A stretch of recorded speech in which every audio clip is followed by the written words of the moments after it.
Where's Jai at? It could be anywhere. It could be. Probably he's probably in the Philippines. Hey, what's up, service homies? Let me get. We're live. We're doing the show. JC asks, why I'm going hunting. But then I was also like, oh shoot, we got to do a live show, so I better get us live.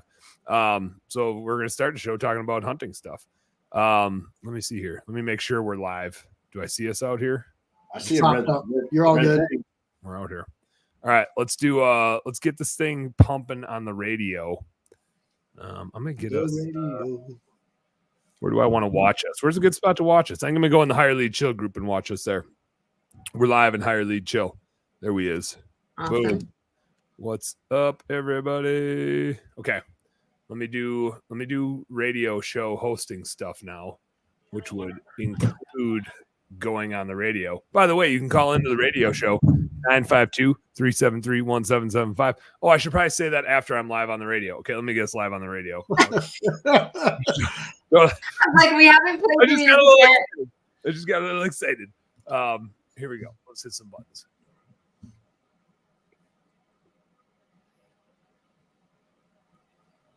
My computer's thinking, so that's what I'm doing. Okay. There. Okay. There it is. Yeah. Hold on. I got to turn it up. It's supposed to be louder when I first started. There we go. Pretend I just started it now. Now I'm going to turn it back down. What's up, home service homies? Welcome to Wednesday. It's happy hour right here on the Home Service Happy Hour show. I'm Dan Plata, the Home Service CFO, Best Damn Bookkeeping. We got JC, Jared Manowski in the house. We got Angela Schroeder. We got Shawn Higher Lead Chill in the house. And we're talking about goal setting and planning. We did some talk about goal setting last week. And I don't know what the hell else we talked about, but that was all the farther we got. I don't even know that we got into that. It was a normal radio show where typical show. It's like it stays and then look over here. Well, I think it was last week when Doug Brown called in. We got Doug on the phone. Was that last week? Yes. And it was also the whiskey episode. I was getting asked, what are we drinking this episode? We don't have drinks yet because there wasn't a drink called out. It worked so good. I put whiskey in this glass today because I felt better like after that. I'm back to working out this week finally. Like I got my lungs back, got the workouts back, and so much of it is just getting like back in the routine, right? And like you just got to get back on that horse. So the first couple of weeks are the hardest. Dude, that's like my mom. She's 87 in super good health. It's a hot toddy and Vicks. Vicks solves every problem, but a hot toddy, it's just the thing to do, and it works. It does. Wait, hot toddy? Hot toddy, man. It's like tea. I'm not quite sure. It's like whatever you got in the cupboard, and then heat it up and put a little honey in it and down it. Here's mine. I got my hot toddy. So I've heard brandy and whiskey both. It's kind of like an old fashioned if you're in Wisconsin. It can be brandy, it can be whiskey. I like whiskey to throw a little bit more bite in it, especially if it's even like a decent bourbon to throw some bite in there. I use lemon tea for no good reason besides that's like the tea that I usually have, and I never drink tea, so who knows if it's probably like super expired. I throw some lemon juice in there, just like the lemon concentrate juice, and then I take a bunch of honey, like a spoonful of honey, and Marty, my wife, her cousins have like a produce farm, animal pasture farm thingy event center. And part of that is they do beekeeping. And so we have like a gallon jug of honey that we've had for like the last 3 years that we're still working through that we got from them. And so we have like good honey. And then I throw that, just like I throw the tea bag in there, the honey, the lemon juice, and the whiskey, and just kind of let that hang out in the bottom there, and then get the teapot going, throw some hot water on top of it. Hot toddy. Nice. That's the exact same recipe that we do. And it's funny because I gave it to my kids when they were 12. Not like little kids, but yes, teenagers. Like it makes you feel better. Stop crying. Drink this. The whiskey puts you to sleep. So that was always the thing. Like if you had a cough, that was the thing before bed. Yeah. Like, my mom did the same thing, and it turned out fine for me. Instead of medicine, instead of like cold medicine, which has alcohol in it. Wasn't that what they used for like teething too? They would rub it on the gums of the baby. Yeah.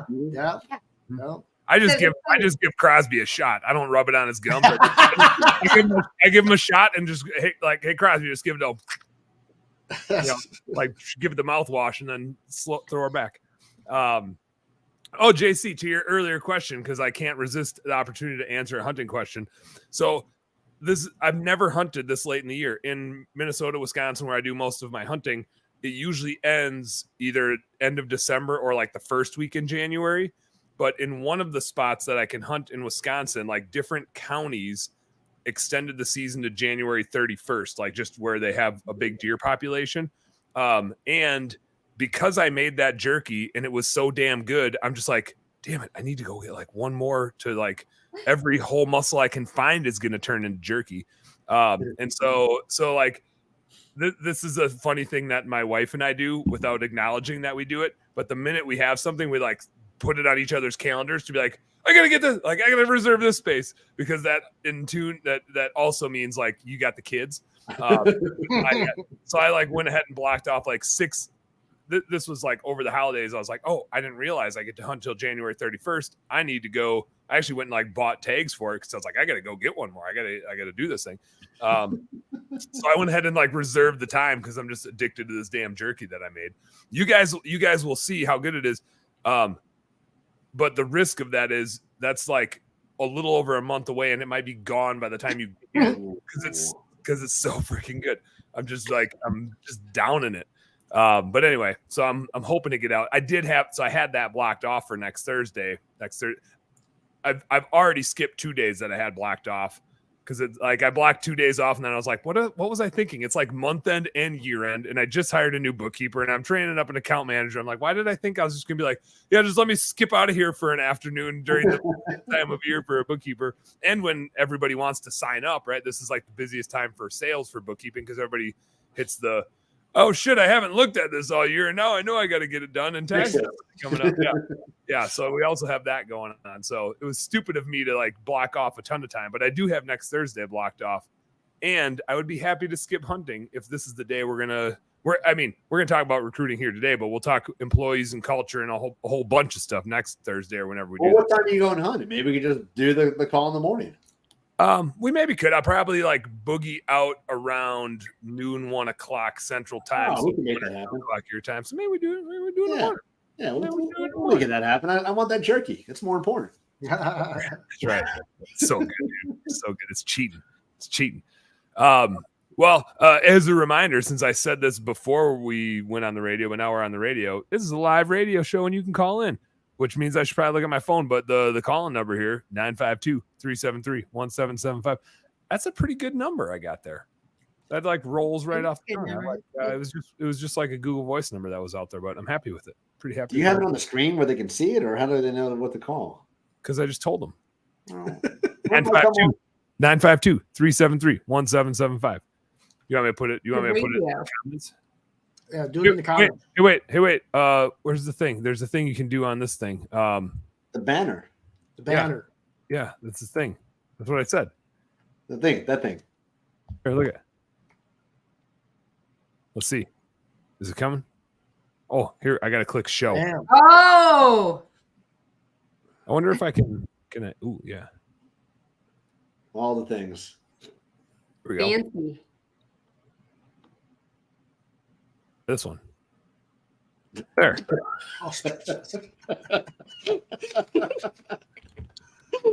I see our phone lines are lighting up now, baby. If you're listening on the radio and wonder why we all burst into laughter. Yeah, if you're listening to this podcast later, or if you're listening to the radio now, the ticker on the bottom of the live screen officially says in all caps, "Call us, bitches," with 2 exclamation points, and then the phone number. I don't know how else. That's a good call to action, right? Maybe that'll be like in our window cleaning business. That's going to be our new call to action.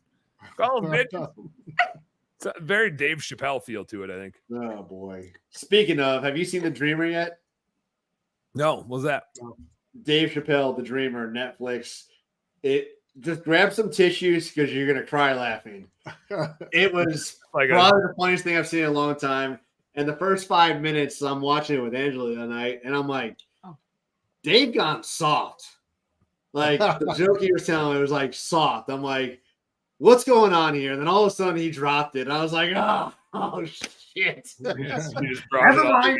again. Yeah. Never mind. I did see. I was in Nashville for when Ryan Lee had his landscape lighting secrets event, and a bunch of people were like, "Hey, Chappelle's in town," and I was like, "Oh man, it's so expensive to go see him. Like nosebleeds was like $200," and I was just like, "I'm just never gonna see Dave Chappelle again. Like, what are the chances that I'm in the right place at the right time?" And so we went and saw him, and God, it was just so funny. I mean, it was like I'm cheap. So spending that kind of money on that thing like really pained me. But then I also realized like here I am dropping $20 on a beer. So it's like it is. And it's probably equal. 10 beers would be $200. Tickets to Dave was $200. Probably about the same. I value both the same. Probably depends on the size of the beer. They were big beers. They were like 24-ounce beers. I only had one because I didn't want to get up during the show to take a pee. I figured 24 ounces is all you can handle. 24 ounces is all you can handle. There's no better strategic brain on beer than Dan Plata, man. It's an art and a science. It's an art and a science. Yep.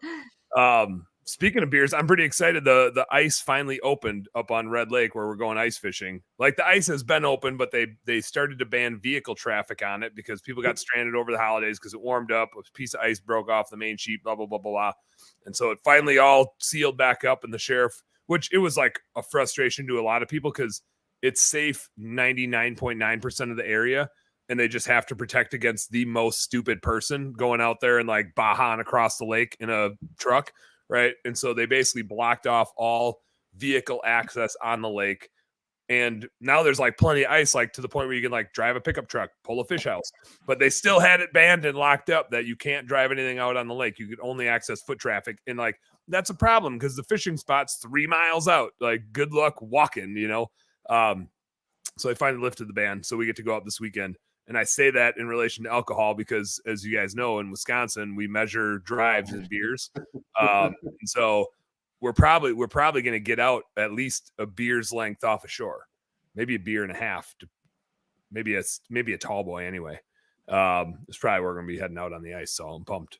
Taking Friday off. That I am actually taking a day off. Taking Friday off, and then the kids are off Monday, so I got Monday off too to go chase some walleyes around. Chase some walleyes. Like reserve spots on the ice, or you just go find an open spot and call it home. And this is how these episodes work for those of you that have never caught Home Service Happy Hour on Turf Stop Radio. Is we have a topic that we are going to talk about today, and you're just we'll see when we get there. But if anybody asks a hunting or fishing question, I am of course going to oblige. So ice fishing is kind of like if you're open water fishing, you're usually looking for some sort of structure and you're positioning your boat in a certain way by weeds or by a drop off or by rocks or whatever that you're trying to fish. And ice fishing is like even usually more inclined to be that way because you can't cast to a thing, right? You're dropping straight down on them. So you got to be set up on whatever that edge or structure or whatever it is.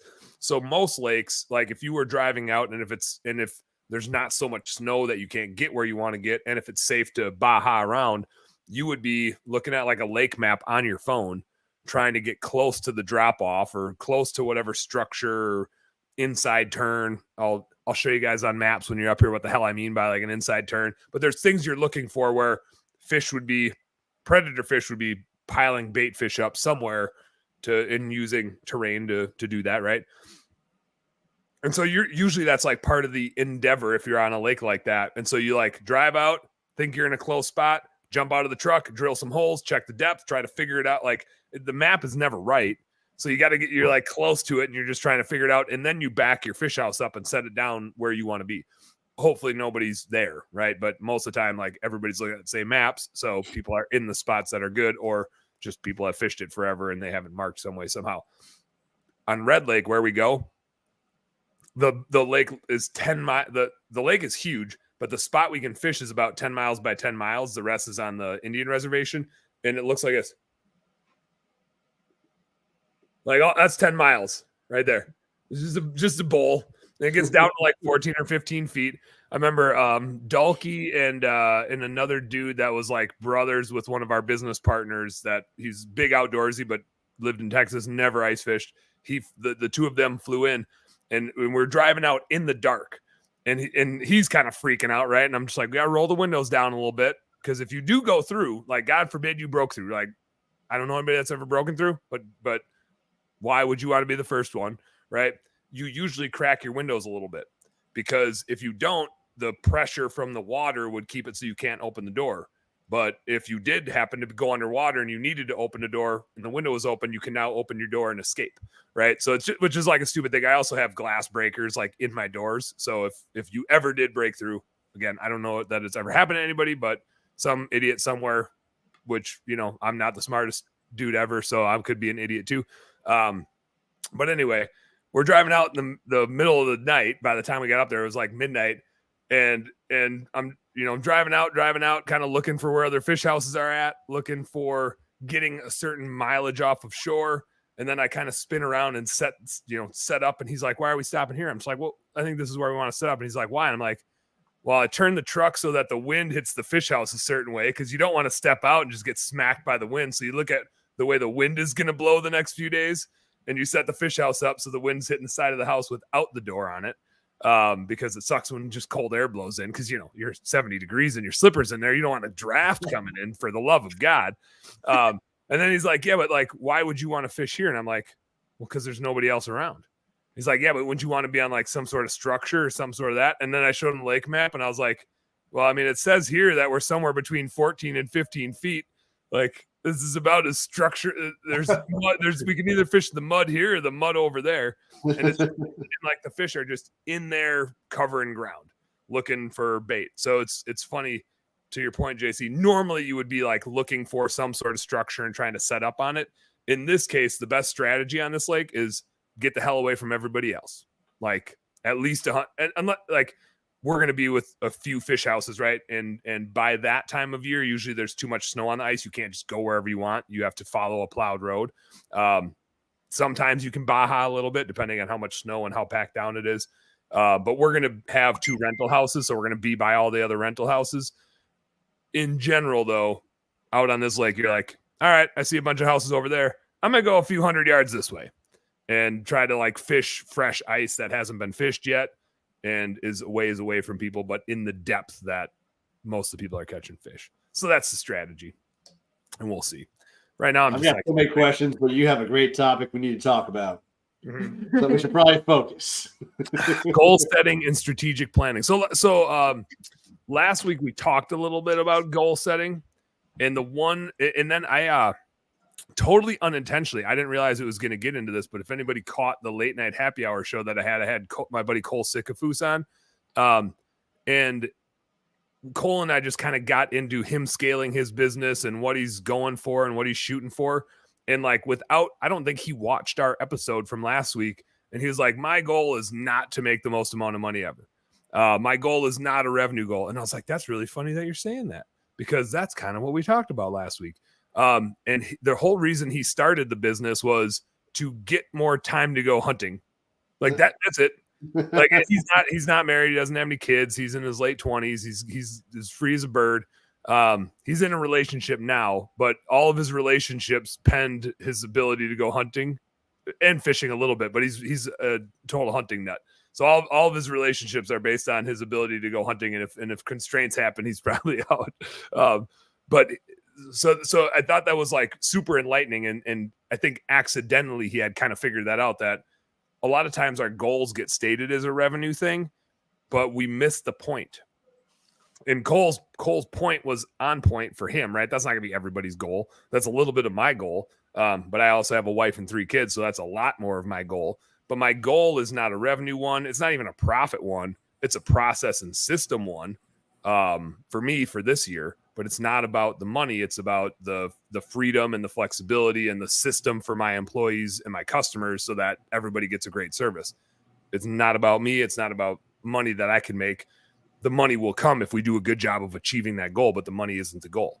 And so that is my big challenge to people when they're thinking about setting goals, is so often we default to a revenue number. Mm-hmm. And I'm not trying to say that's bad. It's a thing we all understand, right? And so there's a reason why a lot of people, when people ask you how big your business is, you kind of default to either like revenue or employees, because it's a thing that we can all kind of comprehend. and gives us an understanding, just kind of like percentages, right? And I like to joke, banks don't take percentages. So who gives a shit what your percentage is? Banks only take dollars. The percentage doesn't matter, but percentages do help us understand stuff relative to other stuff. It's a relational thing. And so we use it to be able to communicate easier. And so revenue is kind of one of those things. It doesn't matter. Like revenue doesn't matter. Revenue is actually more problems. Revenue is more work to do, more problems to solve. So it's not great to have a ton of revenue if it doesn't solve your goal or solve your. Oh no, Angela, your camera's going out. Your ice pack. Another ice pack. No, it wasn't the ice pack. I moved my foot and it messed up the cord. Okay, it wasn't the ice pack. Sure. felt very ice pack. Felt very ice pack. But that was a thing we were talking about last week. We got into our goals a little bit, and like I already said, mine aren't really revenue related. But I'm not trying to say revenue is a bad thing when it comes to goals. A lot of our goals, it's going to be, I want this freedom or this flexibility, or I want to solve a new set of problems, right? I've been here for a little bit and I want to push and solve a new set of problems. And so the goal is usually not a money thing. But then when we start expressing how we're going to get there, we start talking about revenue because it's a way we can like understand it and express it. Angela and JC, I think when we were talking last week, and JC specifically, you had said, like, my goal is to probably do less revenue and focus on the right type of revenue and increase profit margins and like the work that we actually like to do. Like we did a bunch of revenue, but it just created a bunch of work and it wasn't all the work that we love to do. Any more explanation from that on your end? Yeah, I mean, growing your company can be messy, and if you don't have strategic plan in place, the right people in the place, as you grow your company, things start falling short. Specifically with the Christmas light business, we're growing. We lost a lot of clients. We gained fewer clients than we lost. Our overall revenue increased, but there are still some gaps in the ship, in the holes in the ship, and it just, people weren't happy. The team wasn't happy, and it's hard in the Christmas light business because it's such a short season. I mean, we got 90 days to put up 7 figures worth of work, make everybody happy, keep the team happy, keep our sanity, and make some money doing it. And so everybody's trying to grow, and just keep increasing that number. And finally, this year, I'm like, I don't care anymore. Like, let's just stop going for that excessive growth. Let's work with what we have, increase our net, and keep everybody happy. So the team will be happier. Our labor will be down because we're going to work smarter. We're going to know, we're really going to focus on our previous customers, work on referral marketing, more importantly than anything else, because our customers already know, like, and trust us, so they can refer us. So we're really going to lean in heavy to those. So we know if they're referring to, their friends, they're going to be customers we want, and just really just dial in.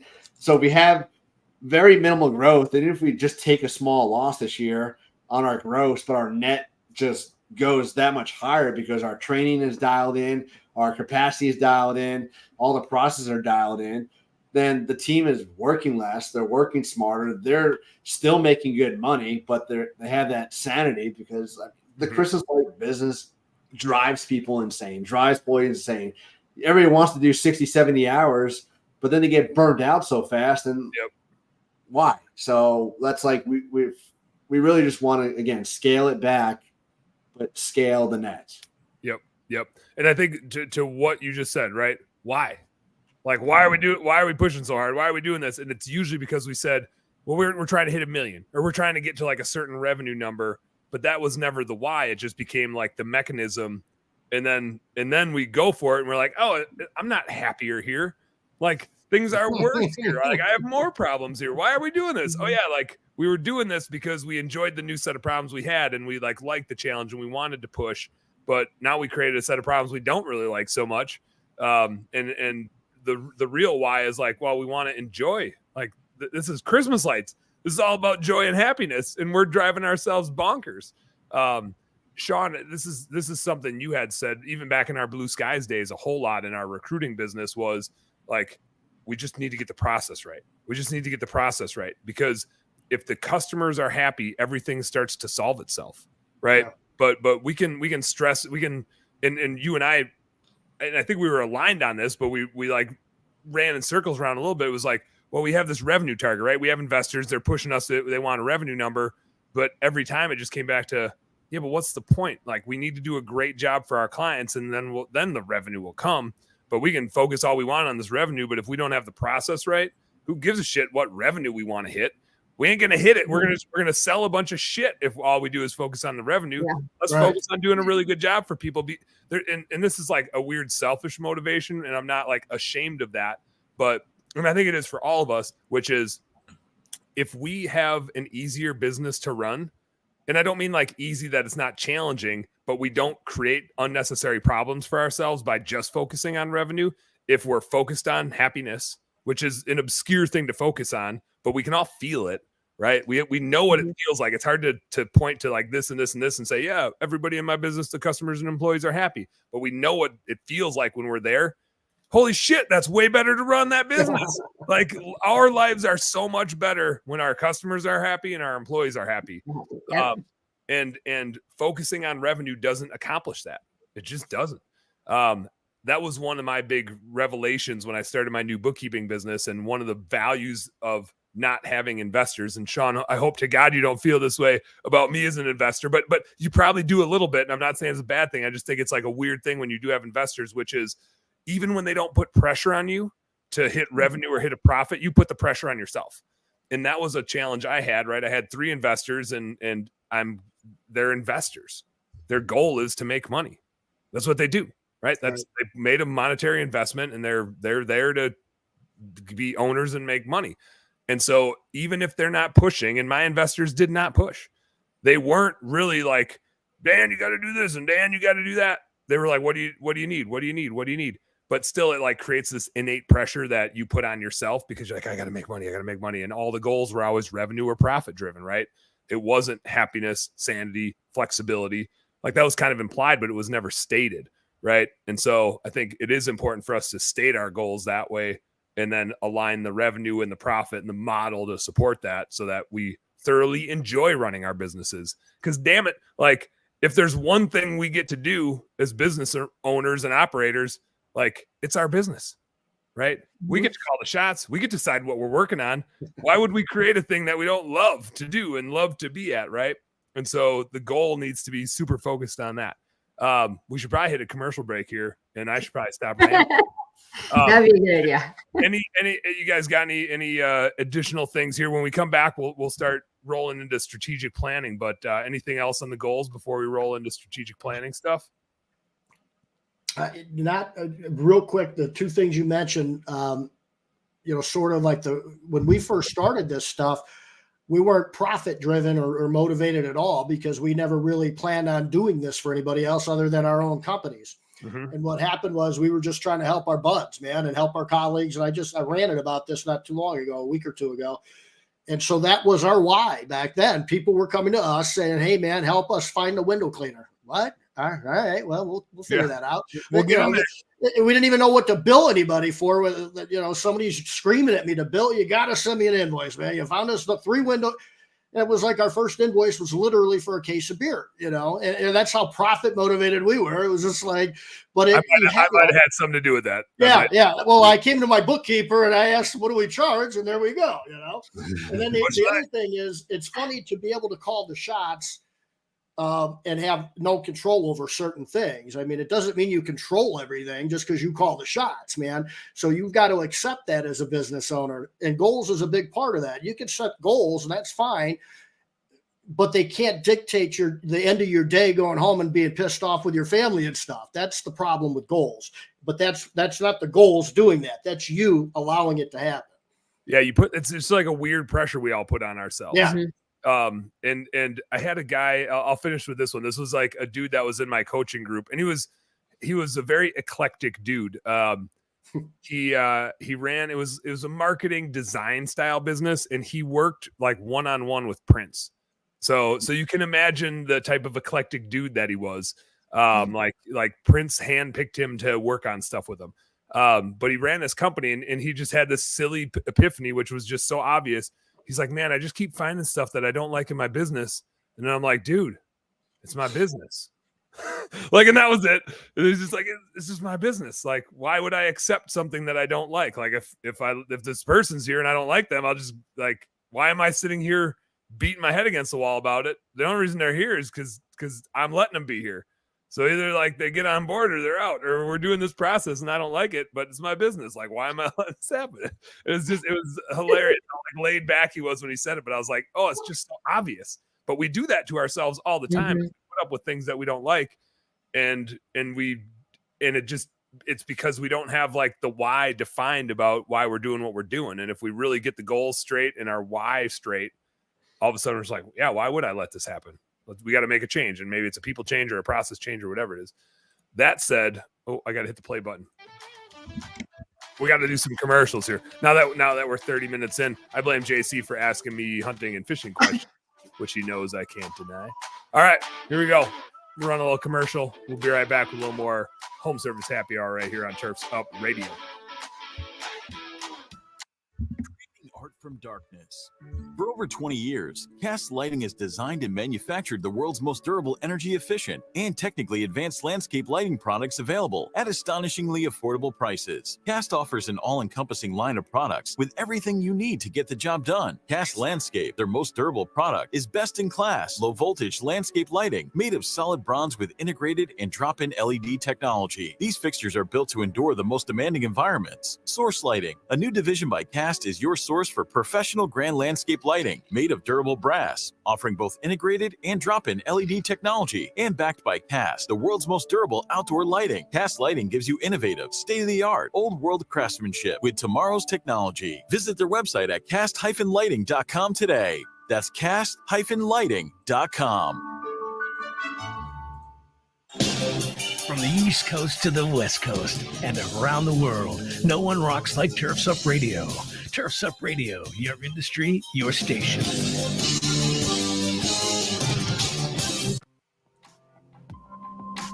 Crest is leading the transition from gas-powered lawn equipment for professional operations with the introduction of the industry's first truly game-changing innovation in battery-powered OPE. With the Crest 8-minute cyber system, professional landscapers can now replace their messy gas-powered equipment without sacrificing performance, power, or runtime. The 8-minute cyber system allows for Crest-made 60-volt batteries to fully charge in 8 minutes or less, just enough time for a water break. Complemented by a full line of equipment benchmarked against gas-powered products, landscapers can finally take charge of their business and make the switch to battery. For more information, visit Crest.com. Visit Crest.com. Having issues with your maintenance schedule? Want better routing and ability to track your vehicles when they leave the shop? Do you want to reduce your liability exposure with your vehicles that are moving billboards on the road? GPS Fleet Consulting uses cloud-based dashcam monitoring and can easily track your vehicle maintenance using real odometer readings. GPS Fleet Consulting can also assist you with live phone support and email support with guaranteed same-day responses. Yes, same-day responses. Stop wondering where your trucks are and start managing your fleet with GPS Fleet Management Systems. For more information, visit gpsfleetconsulting.com. That's gpsfleetconsulting.com.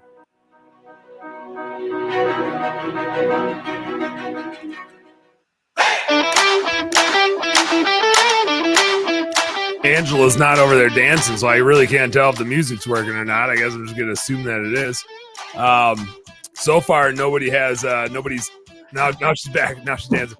Nobody's taken me up on my call us bitches prompt. 952-373-1755. Easy for me to say. 952-373-1755. I typed it wrong. It's 17. No wonder why nobody called us. It's because I typed it. Goodness. Yeah, somebody's out there calling the wrong number. No, man, you're the third person that's called. What the hell's going on? You got the wrong number. All right, here we go. Update banner. There we go. Call us, bitches. 952-373-1775. There it is. Nailed it. Look, that's funny. I never claimed to be good at hosting a radio show. Let's be, any expectations are yours, not mine. I'm just here to have a good time. Zig Scott checking in. Scott Ziegler checking in. but I think his name on here is Zig Scott. Where is he? Oh, he just shows up as Facebook user now. Says, what's up, guys? Somebody says this crew is trouble. Was that Tyler Starkey that said that? Is that the Starkster? Yep. We are trouble. We'll claim that. We are trouble. On day chiming in, but he's chiming even though I still do not have a happy hour drink. I went to get Prosecco. We have this really bad, I'm not going to say it's a habit. I don't even know how it happens. We drink some Prosecco and then put the Prosecco bottle back in the refrigerator. You know, we'll like each have a glass of Prosecco. Somehow the Prosecco bottle goes back in the refrigerator with literally less than a sip. Like not even one drink. No. Every time. I went to pour myself a glass of Prosecco for the show and I'm like, one drop. This is going to be a stupid question. And stupid questions usually get stupid answers. So feel free to give me a hard time. But what the hell's Prosecco? Prosecco? Yeah. I've never had it before. Is it a wine? Is it a liquor? Is it like champagne? It's the Italian. It's the Italian version of champagne. It's basically champagne. Okay. So I'm not a total idiot. Like the Italian version. It's like the Italian version, and there's different brands of Prosecco we like. So it's just like a sparkling wine. That's kind of one of those things where it's like, so I'm not an idiot for not knowing that. No. It's just champagne. There might be other things, but it's only funny because we talk about it all the time on our social media. Like we say Prosecco all the time. JC used to, in so many posts, be like, I would have a weird look on my face, and he's like, "That's her because I didn't give her enough Prosecco." And that's probably why I felt so stupid asking, because I'm just like, man, I've heard this word so many times. Yeah. But in my defense, the only place I've heard it is from you guys on our social media. Exactly. Yeah. All the time. It's like a lot of times our drink. I knew it was a drink, but that was the end of my knowledge on it.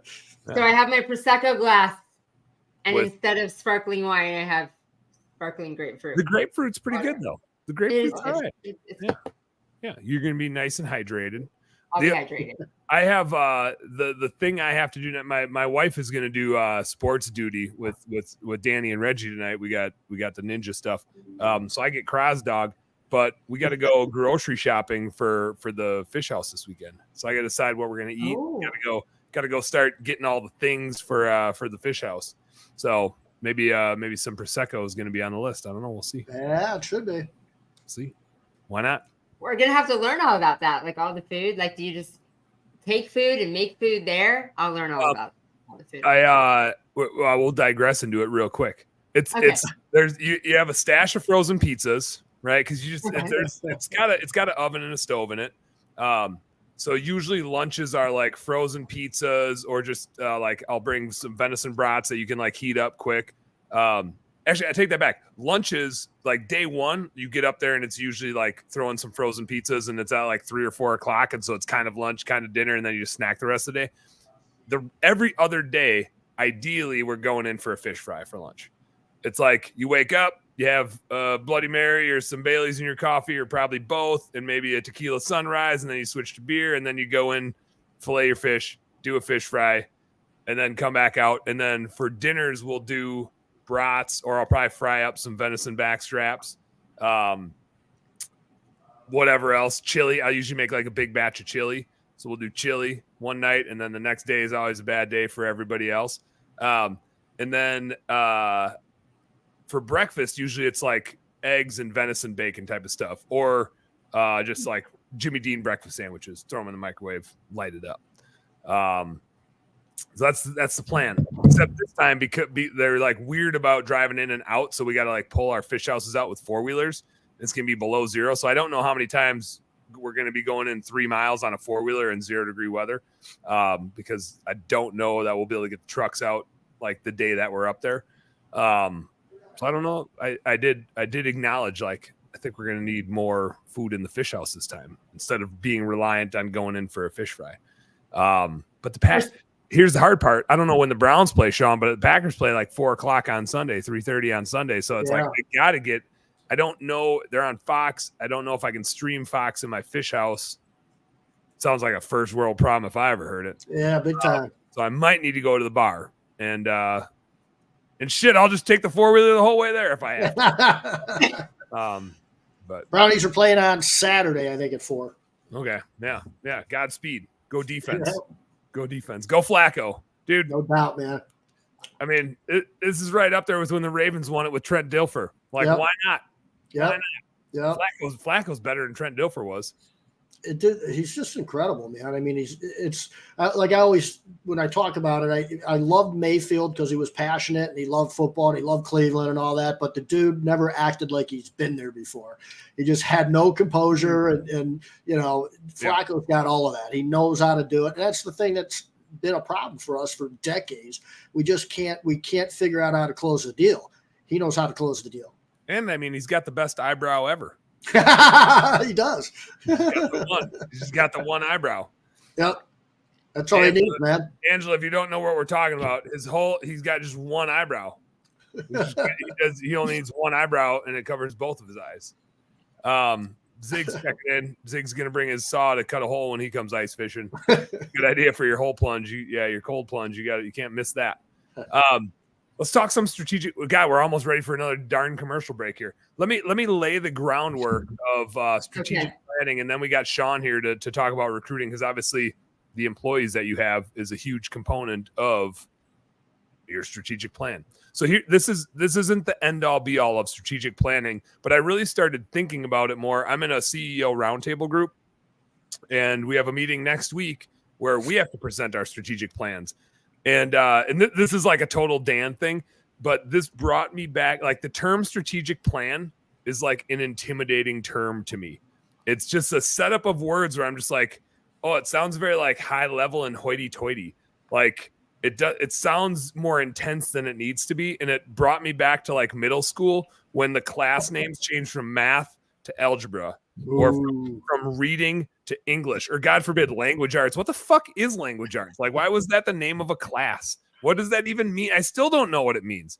And like science to biology or chemistry. And I just remember being like super intimidated by the terms of these classes. And then you get in the class and you're like, oh, this is just science.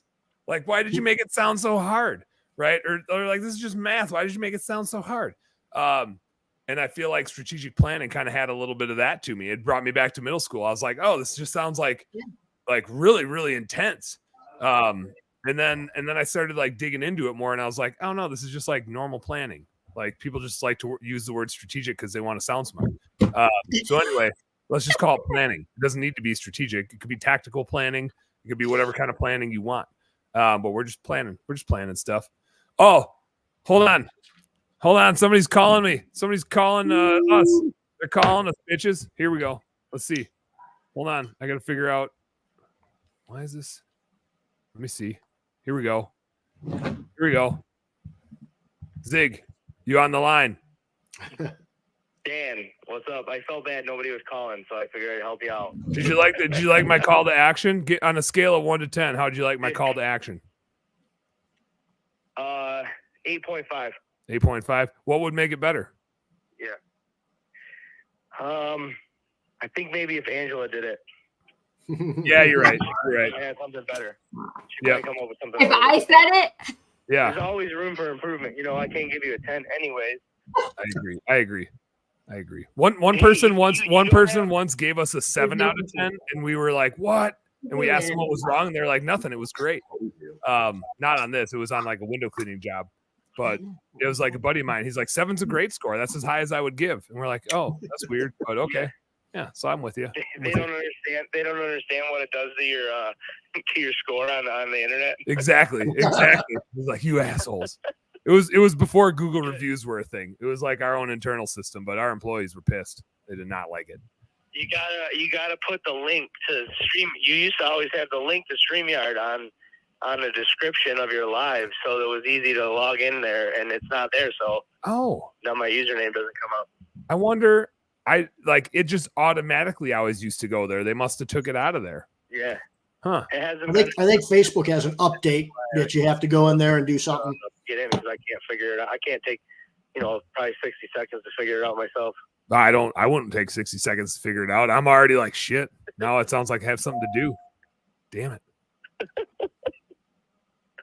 Yeah, I'm just going to pick up my kid from school though, so I Do just that. wanted to call in and tell you that. All right. Well, I'm on it. Maybe I'll do it tonight. I got our boy Jeff Ford on the show tonight, so maybe I'll figure it out before he jumps on tonight.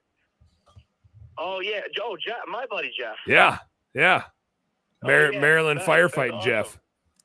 We're gonna fight some fires. Okay, cool. I'm looking forward to listening to that. It'll be a fun one, as they all are. It'll also be a fun one. Heckling you guys in the comments. Well, maybe then I'll make it so that it doesn't show your name. So I'll just be like, I don't know who this is, and then you just give me a really hard time. Yeah, I think I'm gonna do that. All right, man. All right, that's the Have plan. fun, guys. That is now the strategic plan. All right. And I could never say it as well as you did. It would not be as funny. I don't have that. Yeah. I don't.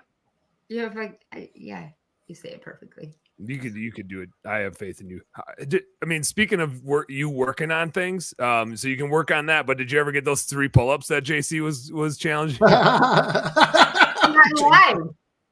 You did get the one though. You got the one. Oh, you didn't get one?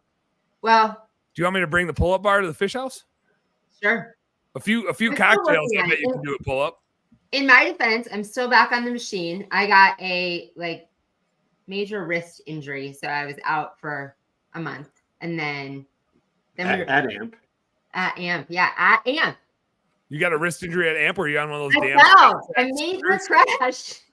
Were you on one of those death trap scooters? No, I had heels on at the what's the place called, the Standard. I had heels, and you know how the wooden floor is not a good floor for heels. So my heel stuck and snapped off like that. My heel broke. The heel snapped off my heel. I was stuck in the ground, and I went flying forward into a server. The server's glasses that he was holding fell back awesome and shattered on my head. Oh, cool. So I caught myself with my wrist, and I've had surgery and broke this wrist. So it wasn't good. Yeah, I bet that didn't feel I was also covered everywhere in glass, shattered glass. I bet it looked way cooler than it was to you. I wasn't there. I got to hear the replay over and over repeatedly. You can imagine, though, I was mortified. I just got out of there. I went and I got an Uber with one shoe. I'm out of here. Hey, maybe you should have talked to my dad, and he would have told you never wear anything you can't run in. Although, girls in heels, some of them, they could run a damn marathon in heels. Let's do this. We got one more commercial break, and then we're going to come back with some strategiig planning and a little bit of Shawn Day talking about Cruton to bring us home. We'll be right back. Oh, no, wait, hold on. I got to do, here, because we're a radio show, so I got to play some music. All right, we'll be back with a little more home service happy hour right here on Turfs Up Radio. True Fuel is a high-octane fuel precision engineered for your 2- and 4-cycle equipment. They use the most advanced synthetic lubricants and stabilizers in an ethanol-free fuel, improving performance, protecting your equipment, and saving you time. That means easier startups, smoother idling, and quicker trigger response, plus extended life for all of your equipment. True Fuel is ready to use and easy to store, helping your operations be more efficient and reducing maintenance costs. We at Turfs Up use True Fuel because we know it works and we know it's the best option. Check out TrueFuel50.com to learn more. That's TrueFuel50.com. You're listening to Turfs Up Radio, the only radio station of its kind dedicated to the green industry. Now you can even ask Alexa to tune you in when you're home. Are outdated spreadsheets and whiteboard scheduling costing you jobs? Or is a lack of consistency between crews causing your bids to differ from job to job? Or worse, delaying critical invoices and payments? Crew Control offers all-in-one business management solutions fit for every trade. From bidding and scheduling to invoicing and integrating payments, Crew Control provides real-time visibility into your crew's efficiency, whether you're in the field, in the office, or even on vacation. Manage your crews more effectively and improve business performance with Crew Control. Start your free trial today at crewcontrol.com. From the East Coast to the West Coast and around the world, here's to all the women in the green industry. Turfs Up Radio, your industry, your station.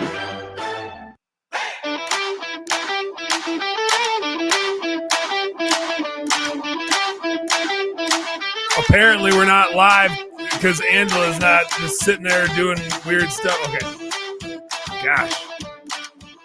Gosh darn it all. Hey, I'm a little bit sad here. Oh, I got to unmute you guys. I muted you for the commercial break. I'm a little bit sad here. I was gonna have a couple, just a tall boy during the show today, but I went and I have some 16-ounce Coors Lights. And I went and got them, and I've got this badass fridge that Marty got me for behind my desk for during my shows, so I can bring my cooler up here. I got my own little beer fridge, but it's not big enough in here for tall boys. I can fit 4 small 12 ounces in here, but I can't fit a tall boy in there. So is that a 12-volt power so you can hook it in your car? That'd be cool. Sure is. Oh, it is. It's made for Wisconsinites. Yeah. When you go ice fishing, you don't really need it to be any colder. Like when you get it from the back, half the time you open it and it like starts coming up because it's a slushy. It's a beer slushy. It's refreshing as all hell. Let's talk a little strategic planning here. Let's talk some strategic planning. So here's my outline, and then I want to turn it over to Shawn to just kind of talk about why, if you're not recruiting right now, you probably don't need employees right now. But if you're not recruiting right now, you're a dumbass, as Red from what that 70s show would say. You dumbass. So here's the deal. Here's how I broke down strategic planning. Hashtag it's just planning. To my coachees in my landscape lighting coaching group. Because again, so much of this stuff is just like that's big, kind of like budgeting, right? Like, well, that's big and heavy, and how I don't even know where to start, right? So here's where you start. And we already talked about it, but really, like for this year, what is the goal? JC talked about his. Kind of talked about mine. It doesn't have to be a revenue related thing, right? It's generally not. It's a thing that maybe you can express in revenue, and so you start working to revenue. But what really is the goal for you this year? Is it to get to a new set of problems because you've been on the same set of problems and you're bored with that set of problems? Is it to get more freedom? Is it to hit a certain income level for your family? Like it might be a monetary thing. I always caution that because it's like such a stupid saying, but like money doesn't buy happiness. Like focus on the happiness. What's truly going to make you happy? It's your business. Focus on your happiness, right? Money's a part of that, but it's not all the end all be all, right? And any person running $1 million business will tell you how much that sucks, right? So it doesn't have to be about the money. Make sure it's something that really makes you happy. But define that goal. What is it? And when you start defining that goal, it's going to start leading you down the path of like, how do I achieve that goal?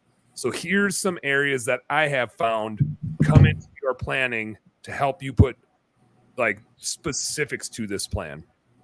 The first two are something that Shawn and I have talked about. If you've ever heard me talk about anything and you haven't heard me say this, I don't say it enough. And Shawn and I have been talking about this together since 2016, capacity versus demand. Everything in a home service business and in any service business, and in fact, probably in any damn business, I just only know service businesses really well. It always comes to how much capacity do you have and how much demand do you have. And the more out of line those things are, the more your life sucks. Just true. If you're running a business and you have more capacity than you have demand, your life sucks. If you have more demand than you have capacity, your life sucks. You want those two things to be in lockstep and you want them growing at the same pace. So therefore, it's no accident. The first two areas of your plan are typically marketing and recruiting. Your goal, how are you going to get the clients that you need and what clients are you going to focus on getting to achieve your goals? And at the same time, who do you need to go get? How many technicians do you need to achieve that goal? How many office people do you need to achieve that goal? How many salespeople do you need to achieve that goal? And that leads me in, and I'm just like quick hit on these. I'm not going to deep dive because we don't have a ton of time. That kind of leads into my org chart. I put org chart in strategic planning because you're talking about recruiting a little bit, but what roles do you really want to be in? You're probably wearing 10 hats, right? You are in 10 different jobs on your org chart. Draw them out. Go back and read the E-Myth Revisited. Shawn and I actually did that a few years ago when we were doing like planning for our admin business when we were at Blue Skies. We literally went back and like E-Mythed it and drew out our future org chart. And that became part of our annual planning process, was like, let's go through our org chart again and start working on the org chart for the next 10 years. So that was part of it. Think about next one is infrastructure. Do you need more storage? Do you need a new location to house all your stuff? Do you need new software? Do you need other like utilities or shop supplies or whatever to allow you to go out and do the work or retain the employees? Assets, trucks, equipment. What are you going to need to go achieve that goal this year? How much stuff do you need? And then next, that goes right hand in hand with that is finances. How the hell are you going to pay for it? You're gonna change your banking relationship? Do you need a line of credit? Are you going to finance that vehicle? What are you looking to do there? Do you need to change your bookkeeper to somebody awesome like Best Damn Bookkeeping? Do you need a new CPA? All that sort of stuff. And then, and this kind of is an overall thing, but if something doesn't land in one of those, when I was going through it with coaches today, one that came up was processes and just other processes that you need. And normally the processes will fit into one of those things I already covered, but just processes in general. What do you need to focus on and like refine and really dial in so that, again, the business creates that goal for you, which is centered around giving you happiness and making your life easier and more fun. Because what the hell's the point of running a business if you're not making your life more happy, more fun? And now that I've used up almost all of Shawn's time, recruiting is a huge component of this. And I would argue, I would argue that like recruiting is probably the first thing. Test one, too. Yeah, baby. And it just happens to be that right now is the right time to do recruiting. So, Shawn, why don't you we'll talk more about it next Thursday when I'm not out bow hunting, when we're talking to JC. But, and Shawn and I got time to do a late night episode too, to talk more about this. But give us the teaser then, Shawn. Sure. So, January, I'll get into it very quickly. January is probably the best time of the month, the year to recruit if you're getting ramped up for spring, which that's 90% of our clients in our businesses. And there's a few reasons behind that. We talked about capacity and demand, and we talked about, we want to talk about the capacity side, but it's also, there's something supply and demand that dictates some pricing and some things we need to consider too. And in January, one of the reasons that it's a good time to recruit is because we have this thing in America called resolutions, New Year's Day resolutions. And normally those entail some health issues, financial things, and I'm sick of my job and I'm going to make some changes. That holds true in the labor market as well, that people are more fluid in January and looking and having a mindset of, I'm ready to make a move. Okay. They're not ready to do that. At least smart people aren't ready to do that a few weeks before Christmas when you have to buy $500 worth of gifts for family, friends, and everything else. They hold on to that. So the other reason is December's really seasonal for retail stuff and restaurants. And that some of those people are in our labor market. And then what happens? The retail and restaurants get bulked up and they hire away in November and December, and then they're letting them go in January, right? So there's all kinds of things. Just supply-wise, there's more supply in the marketplace in January. There's a better mindset to make people more pumped up to look for jobs and change their lives. The other thing is that if you think about this, we're looking for A employees. I mean, that's no secret, right? So let's compare maybe what's going on in the life of an A employee versus a C employee in January. An A employee typically are usually a little bit smarter. They plan things better. And they think about their future a little bit more, and they're more apt to be looking to secure a seasonal job, knowing that they're a seasonal type of laborer. They're going out, maybe they've landscaped, maybe they're doing window cleaning. They know they're going to have a seasonal job. They want to secure that as quickly as possible. The C employee probably isn't thinking it through very much like that. They're sitting in front of the television. You'll see them in May. Yeah, they're waiting till the last minute and they're milking a little bit of unemployment maybe and all those sort of things. So you've got a much better quality of an employee in January than you would if you wait. That's number one. Number two, let's go back to the supply and demand issue here. You'll have more supply of A employees during that time and a hell of a lot less demand, because in the same regard, we look at other businesses in our competition. We want to make sure we're a few steps ahead of them. Most of the people that we talk to are waiting until the last minute to recruit, because it's, we don't have a lot of cash right now. We've been really cash hard in the winter, and we really got to watch what we're doing here. We might need new equipment, and it's really expensive to get employees, right? Let me tell you, it's going to cost you a lot more if you wait, because there's less demand. So the A supply is higher, A employee supply in January, and you have less demand because your competition's waiting until the end of February into March before they start to recruit. If you wait, you're going to find that the A employees go down a little bit, the C employees come up a little bit, and there's more demand in the marketplace. That's a disaster. You're going to literally spend thousands more recruiting for C employees than you would have with A employees. And even the timeline of that works out. If you start recruiting right now, and again, it's all about relationships, and we engage with this.